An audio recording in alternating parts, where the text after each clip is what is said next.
नमस्कार. तुम्ही माझ्यासमोर बघत असाल, आम्ही जमिनीच्या वर आज कॉलम काढतोय. तर कॉलम काढताना हे प्रत्येकजण काढतात. त्यात काही विशेष नाही. नाहीतर प्रत्येकजण म्हणतील का, आम्ही पण काढतोय कॉलम. तर कॉलम काढत असताना जेव्हा तुम्ही कॉलम कास्ट करतात, कास्ट करताना बांधकाम मिस्त्री असेल, सेंटरिंगवाला त्याच्या पद्धतीने तो ठोकून जातो.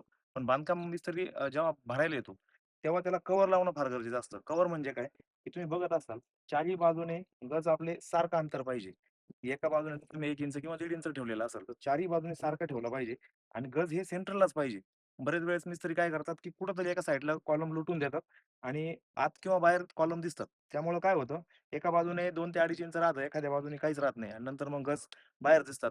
भविष्यात काय होतं, जेव्हा पण तुम्ही ह्याच्यात माती भरत असाल आणि गज जर बाहेरच्या पाठीला असेल, तर ओलाव्याने गज खराब होऊन नंतर तुमचं फाउंडेशन खराब होऊ शकतं.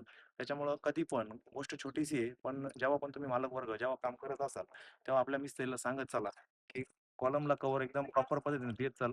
गज आम्हाला सेंटरलाच पाहिजे. जर गज बाहेरच्या बाजूला कुठेतरी दिसत असेल, तर कॉलमचे दुष्परिणाम तुम्हाला नंतर जाणवतील. एकदा तुम्ही जमिनीत बांधकाम जेव्हा भरून जाशाल, जमिनीत जेव्हा माती लुटून द्याल, नंतर तुम्हाला ते काय न दिसणारी गोष्ट आहे. ही भविष्यात तुम्ही परत कधीच नाही दिसणारी गोष्ट आहे. एकदा भरलं, विषय संपला.